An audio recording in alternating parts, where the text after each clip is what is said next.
Okey, Chef. Sekarang ni Ya. kan macam yang kita semua tahu harga barang semakin melambung. Lepas tu Ah. especially kos barang mentah untuk culinary punya section kan. Jadi apa yang kita kena lakukan supaya bisnes tu tetap berjalan tanpa kita kehilangan pelanggan. Tapi kita kena cover ni Hmm. kos yang tinggi tu. Betul, tapi buat masa sekarang nanti Mm-mm. bukan kita saja di Malaysia mengalami apa ni kenaikan harga, dia Kenaikan harga. sebenarnya satu dunia. Satu Betul? dunia mengalami kenaikan harga, tetapi itu benda yang pada saya perlu dipikul oleh semua orang. Tetapi apa yang menjadi lebih parah ialah apabila berlakunya pencatutan harga, sorok barang, Betul? supaya kekurangan bekalan dalam pasaran dan boleh dijual balik dengan harga yang lebih tinggi mengikut Mm-mm. permintaan pasaran yang tinggi kan. Ada soalan sedari, Mm-mm. macam mana kita nak, um, saya pernah ada 4 restoran dulu. Mhm. Jadi masa tu ada berlaku sedikit kenaikan harga barang, kita naikkan 10% 20% pun pelanggan dah bising. Betul? Kan? Macam Mm-mm. mana nak kita nak berniaga kalau kita tak boleh naikkan harga, takkanlah kita nak berniaga kita kena tanggung kerugian. Saya punya prinsip ialah kalau aku rugi, baik aku tak usah berniaga. Betul? Setuju? Betul tak? Betul? Penat, Ha. penat lagi apa lagi, rugi lagi, baik tak usah berniaga. Kalau kita Mm-mm. berniaga, kita masuk ceburkan diri dalam bidang perniagaan kerana kita nakkan keuntungan. Sikit sebanyak tak usah cerita lah. Saya Mm-mm. setengah orang dapat banyak, semua orang dapat sikit. Tapi kita perlukan keuntungan. Kalau tidak, tak usah ada berniaga, baik kau duduk goyang kaki duduk kat rumah main kucing. Kan? Sampai rugi kan Chef? Ya. Ah. Nak berniaga kena either naikkan harga menu, harga Mhm. juadah ataupun kecilkan portion dan jual pada harga, kekalkan harga yang lama.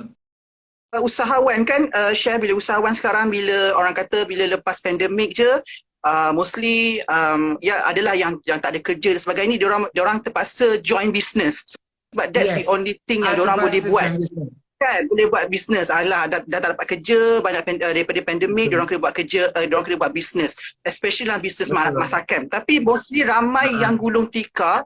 Adakah disebabkan oleh sebab tak ada pengalaman ataupun diorang tak ada knowledge untuk buat bisnes tu, especially F&B? Ini untuk yang bisnes baru ke yang existing business? Dua-dua, Chef. Jadi okey. Yang Ya, existing juga. business ramai yang gulung tikar. Pada saya lah, satu, kekangan tak ada staff. Tak ada staff, tak ada Oh, buka kedai. Selain daripada tak ada staff, kenaikan harga barang yang melampau, jadi macam, dan juga pada satu lagi mungkin modal. Kerana masa pandemik tak boleh berniaga. Dia duit simpanan dah dipakai. Bila boleh berniaga, nak buka kedai, modal operating cost tu, orang kata modal pusingan tu, dah habis belanja masa pandemik. So, beku lah kejap. Okey, Chef. Kita nak tanya sikit lah, Chef. Ya. Orang dah kenal Chef bila bila sekarang ni lah, bila dah menjadi personality media. Mungkin orang mungkin ada yang masih belum tahu lagi. Mula-mula tu Chef masuk dalam bidang masakan ni macam mana dan apa agaknya ilmu yang arwah ibu Chef turunkan sampai sekarang masih lagi dipegang lah. Saya sebenarnya terjebak dalam bidang Mm-mm. masakan ni. Saya tak pernah terfikir, tak pernah ada cita-cita yang jadi chef pun. Sebab saya dulu, saya malas pergi sekolah. Oh. Tapi bila sebab saya anak lelaki seorang, kakak saya 10 tahun daripada saya. Umur dia 17, saya baru 7 tahun. Dia dah kahwin umur 17. Bila dia kahwin, dia Oh. pindah duduk tempat lain lah.